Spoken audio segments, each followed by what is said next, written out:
Crystal from Diabetes Strong, and I'm about to embark on a road trip from Los Angeles all the way up north of San Francisco to the Napa Valley. So I'll be going up Pacific highways. It's going to be a lot of driving, and I want to take you along. So this is going to be more of a vlog of how to do road trips when you live with insulin-dependent diabetes.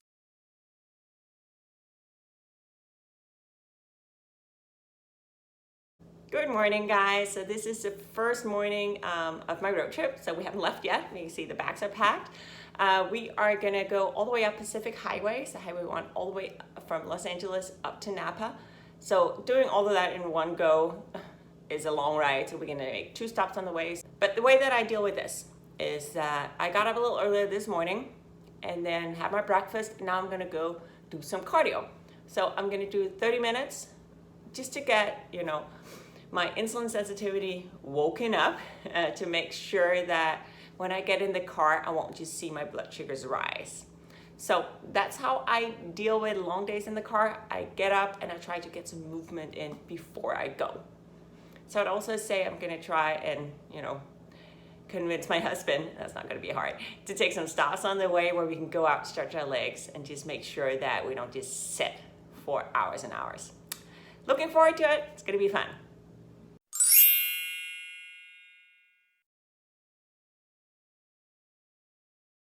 Here is what I bring when I travel. So this case I bring with me all the time because this is my daily insulin case. I have my insulin pens, test strips. I do wear a CGM, but I still carry test strips. There is glucose tabs, my Afrezza, it's inhaled insulin. That's just my basic kit. I also bring along, this is another band for my watch. It simply says type 1 diabetes. I use this when I hike. It's another thing we bring. It's a glucagon kit.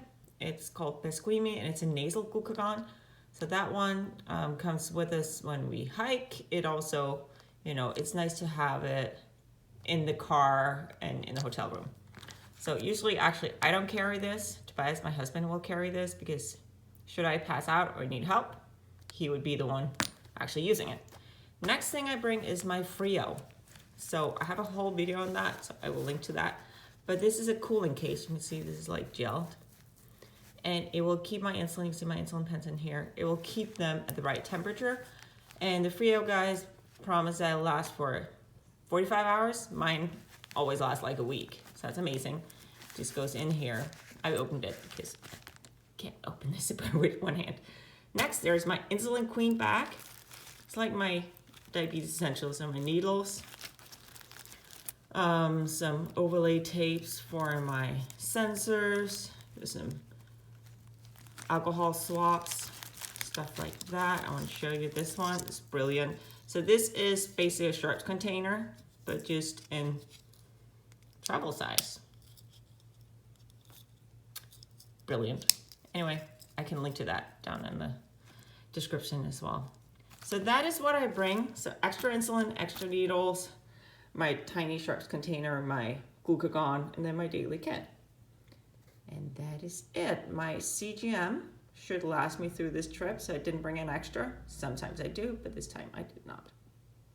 So I just showed you what I bring with me when I travel, what diabetes gear I bring, and I realized I forgot something. I forgot to show you my glucose tabs.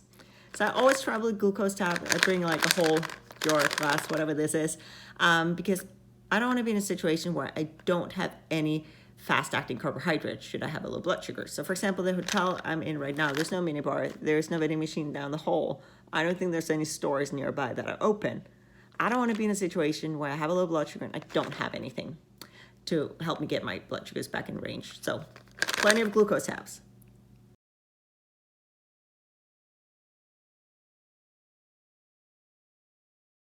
Hey, so we are halfway on our way to Napa, about an hour from Monterey, on our way up Pacific Highway, and my pen just ran out of insulin. So I thought I'd show you how to change that.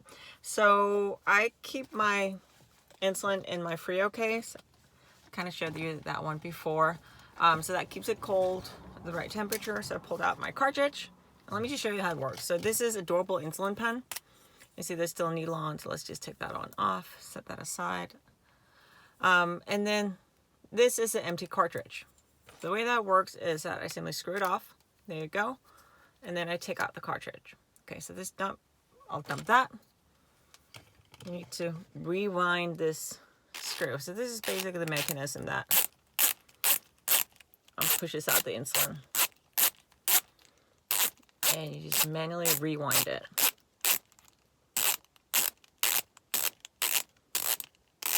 Okay, there we go. And then you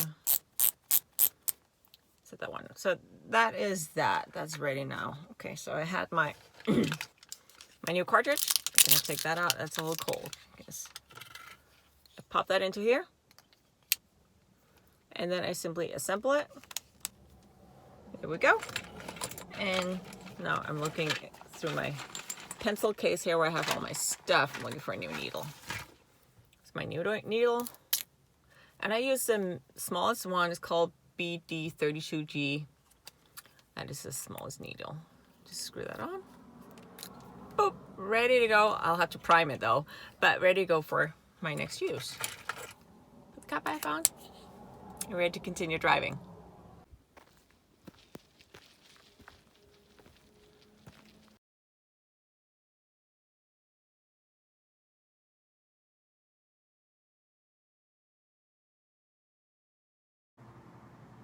The way I keep my insulin cool when traveling is that I use a Frio pouch. I kind of showed you this earlier, but this hotel room actually does have a mini fridge, so I put my insulin in there overnight. The last hotel we stayed in did not. So this is a really cool product. So I will link to another video about that, but you know, look at this. So in here, this is the actual product. So these are crystals that when submerged in water, they gel and they start to cool. So in here you can see I have my insulin pens. I have my long-acting insulin pen, I have an extra insulin pen, and I have an extra Humalog pen. I also had a cartridge, but I already started that when my other cartridge ran out. So it fits quite a lot. So 3 pens.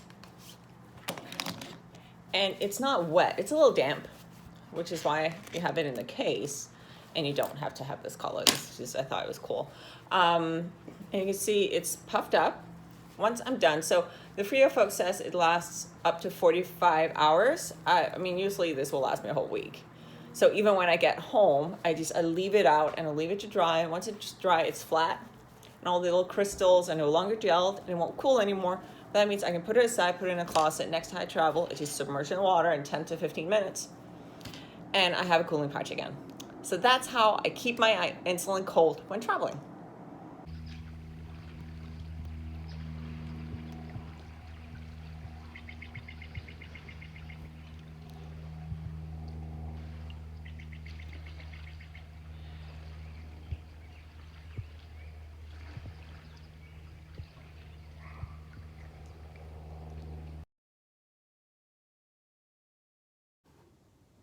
Good morning, everyone. So I wanted to show you my breakfast for when I travel, because what I do is I actually bring along my breakfast for most days. I usually don't eat a huge breakfast anyway, and I just find that if I nail that meal from a blood sugar perspective, my days are just easier. So what I do is I bring along yogurts. So this is my favorite one. It's an unsweetened Greek yogurt, Farge, I think it's called, and I usually put some sweetener on there. So that is my main protein. Then I bring along apples. I really like pink apples. Just because it's a really easy portable carb. I do carb count. So what I do is I'll cut it up, however much I want to eat, and then I'll weigh it out. I have this travel scale. That's just a tiny scale. Brilliant. And then just as home, I still have my collagen protein, such as like in travel sizes. And I put that in my tea, same thing as I do at home, just to get an extra boost of protein, and it's also really good for my digestion. That is how I do that.